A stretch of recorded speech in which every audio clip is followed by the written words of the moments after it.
Welcome to your Daily Writing Habit, episode number 523. If you are writing a book or thinking about it, or maybe trying to finish a book you've started writing, you are in the right place.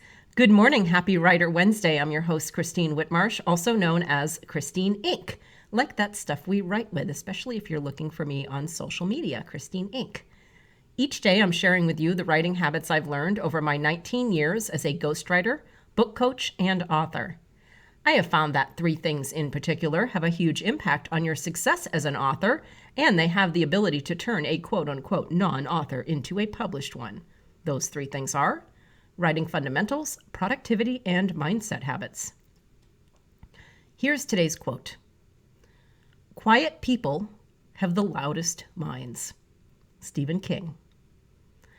And once again, good morning and welcome to my continuing Writer Wednesday series, where every Wednesday I give you some of the highlights of my process for developing and writing and promoting books.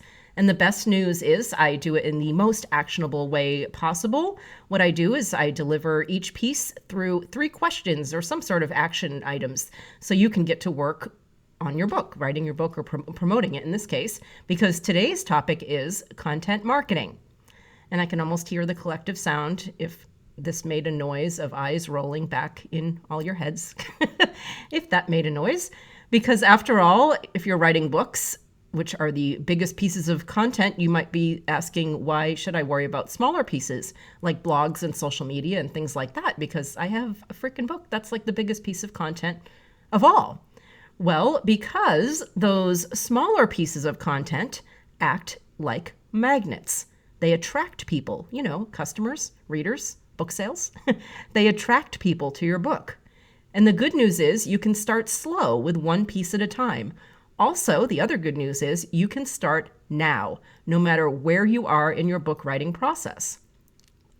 And I know the idea of content marketing, even the phrase content marketing, because it's used, at the corporate business level so much.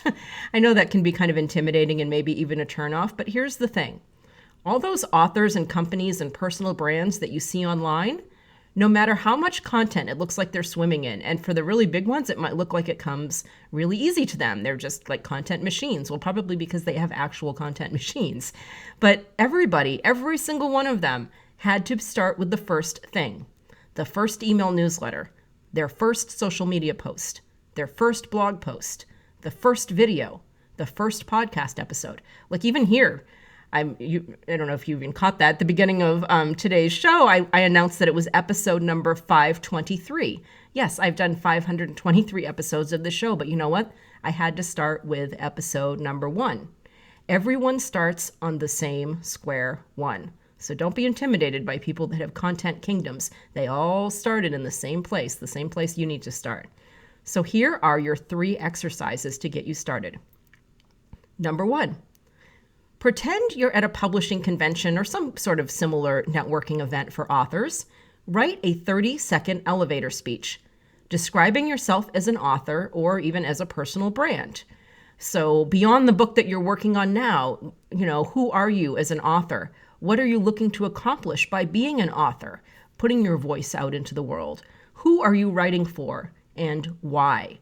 That why, I'm telling you, if you can come up with a personal story around that why, that's the world's best elevator speech. Number 2, now think of the book you're currently working on and pretend you have to pitch it. Pitch it to a publisher, an agent, to somebody. Here's a fun and simple way to do that. It's the this meets that formula. This is also how movies and TV shows are often pitched in Hollywood. Like, my book is like Animal Farm meets Harry Potter. Well, that would probably get some attention for sure. The point of this is to find a way to anchor your book to the familiar. So that does a certain thing to someone's brain. If they're like, oh, okay, I understand what you're saying. Now I can listen to the new stuff now that I have some level of familiarity with what you're saying. So you're anchoring your book to the familiar and then highlighting its uniqueness. So if you'd say, it's like Animal Farm meets Harry Potter, but da-da-da, and then you put your uniqueness in. So anchor to the familiar and then introduce the uniqueness of your book idea. So that's your second exercise. And your third exercise, now take the key points of those 2 things, of your elevator pitch as an author and your this meets that, your book pitch, and create a piece of content. So you take this information of, this is, why I'm an author, and here's what I'm out to accomplish, and here's the book I'm working on now, and create something, a video, a blog post, an email, even just a Facebook post, a LinkedIn post. Create one piece of content based on the exercises today. And if I were you, I would do it today while this conversation is still fresh in your mind. And there you go. And there's your square one. You've created your first piece of content. For some of you, you already have content. But for those of you who have been hesitating to start creating content around yourself as an author or around your book or around your books, here's your opportunity. Here is your square one today. Create your first piece of content based on what you learned today. And if you're still feeling on the fence about and a little nervous about the idea of creating content outside of your book, think about all the work you're investing into your book.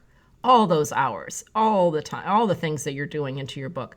Don't you think your book deserves the extra boost that content marketing can give to it? I think it does. And I will also put some helpful resources and information in the show notes. So be sure and check out the show notes, not just today, but every day. I know I wouldn't be able to speak to all the different mediums that you're all listening to the show on. My show is in places I didn't know it was in. So I apologize that I can't be more specific, but I believe the majority of the places where I'm broadcast have some sort of area that says, listen to the website. Go to the website that is related to today's episodes or the episode's website or something like that. I always put a link, somewhere. A lot of the times I'm putting the link to my Inc. authors group on Facebook, so you can easily find that. But definitely check out the show notes attached, because I always try to put helpful information of, the URL, as well as in the show notes. I try to put as much helpful information as possible. So I just wanted to throw that out there and give you some more content help. And as always, thank you for joining me here on Your Daily Writing Habit, where I am helping you write and finish writing and also promote an awesome book. Be sure and drop by my Inc. Authors group on Facebook and let us know how we can support your writing goals. Until tomorrow, happy writing.